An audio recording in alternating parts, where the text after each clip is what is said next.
थांबा थांबा.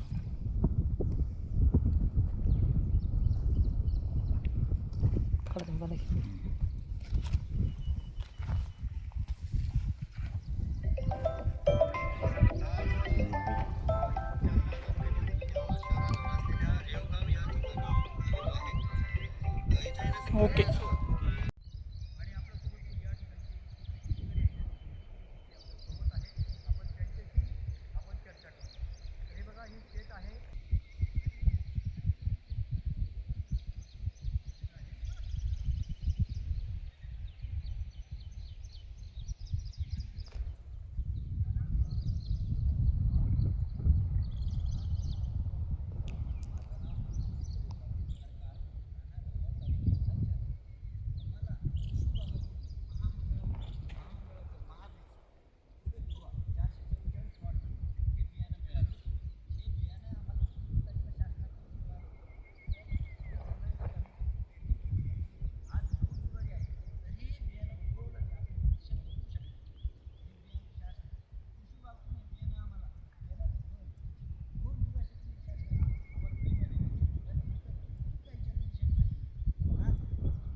दादा काय सांगाल, तुम्ही खरीपामध्ये सोयाबीन पेरणी केली होती, काय परिस्थिती आहे सोयाबीनची, काय झालं? मला 29 जून रोजी शासनाकडून फ्रीमध्ये बियाणं देण्यात आलं. फुले दुर्वा 444 त्याचा हे लॉट नंबर आहे.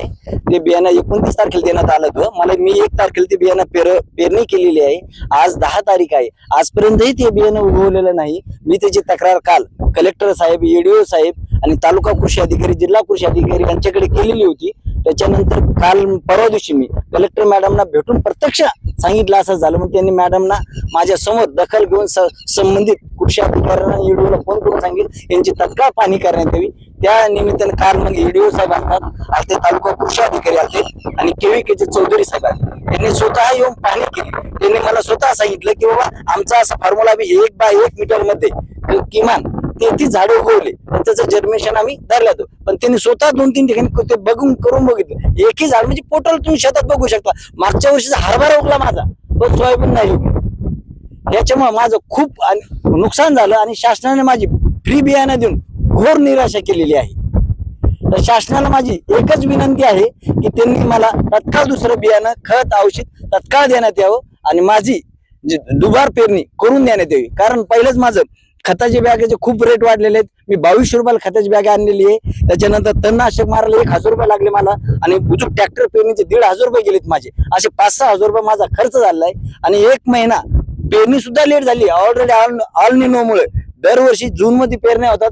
औंधा 1 जुलैला पेरण्या सुरू झाल्यात आणि आज 10 जुलै असून मी पेरणी झालेली नाहीये. आणि पुढे आता उजूक हवामान शास्त्र आपल्याला सांगत आहे की उजूक आता 10 दिवस पाऊस नाही. आता बियाणं मला कधी भेटेल आणि त्याची मी बियाणं कधी पेरणी करू आणि पेरणी आता 10 दिवस सांगू राहिले, पण उजूक पुढे असा पाऊस लांबला तर माझी पेरणीच होणार नाही असं मला वाटलं. त्यामुळे शासनानं तत्काळ मला लवकरात लवकर खत, औषध, बियाणं किंवा आर्थिक स्वरूपात मदत देऊन माझी पेरणी करून द्यावी.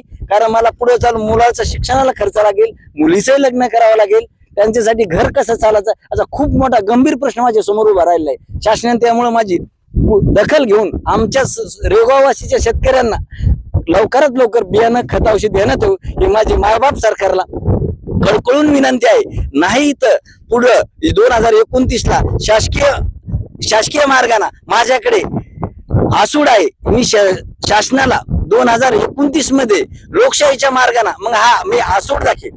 माझी एवढीच कळकळीची विनंती आहे सरकारला की आसूड दाखवण्याची वेळ येऊ देऊ नये मायबाप सरकारनं आणि मला लवकरात लवकर बियाणं, खत, औषध देण्यात येऊ ही कळकळीची विनंती सरकारला माझी. माझं नाव अंकुश सुखदेव परकाळ, रेवगाव, तालुका, जिल्हा जालना. बोलता ना बाबा, खरीपात सोयाबीन पेरली होती, उगली नाही, काय सांगाल? सोयाबीन आता उगलं नाही, डबल पेरणीला पैसे द्यावं सरकारनं, आम्हाला मदत करावं काहीतरी. पुन्हा आता इथे शासनानं असं कर्जमाफी देतो म्हणलं, कर्जमाफी दिली मी गाजर दाखिलं तेवढ्यात कुंडवून टाकलं आपलं. बाकी काय?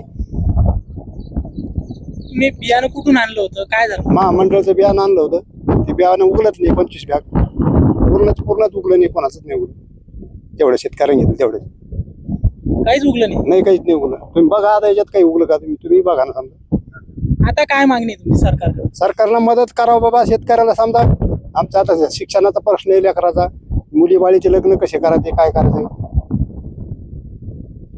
कुठून पैसा आणायचा, काय करायचा, बाकी दुसरी काय मागणी. काय नाव आहे तुमचं? गजाराम आबाजी गोल्डी.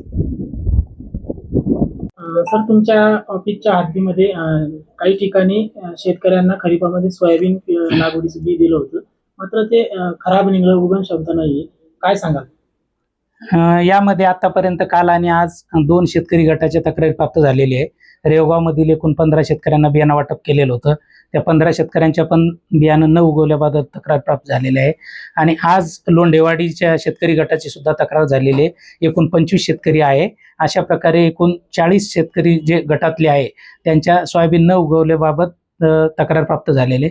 सदर बियाणं हे महाबीज कडून प्राप्त झालेलं होतं आणि त्याची काल 15 शेतकऱ्यांची क्षेत्रीय ठिकाणी जाऊन तपासणी सुद्धा करण्यात आलेली आहे. त्या अनुषंगाने त्या संबंधित लॉटचं बियाण्याचं सॅम्पल पण आपण घेतलेलं आहे आणि पुढील निष्कर्ष जे आहे ते लॅबच्या अहवालानुसार होईल. आणि काल जे क्षेत्रीय परिस्थिती आहे त्यानुसार आपण संबंधित शेतकऱ्यांना अहवाल देतोय. काय नाव आहे तुमचं? रवी राठोड, कृषी अधिकारी, गुण नियंत्रण, जालना. दादा, तुम्ही खरीपामध्ये सोयाबीन काय झालं, काय तक्रारी? आम्ही आता 1 जुलैला सोयाबीन पेरणी केली बघा. तर आमचं बियाणं आज 8 तारीख आहे, आज 8-9 तारीख आहे. आज एकही बियाणं उगवलं नाही.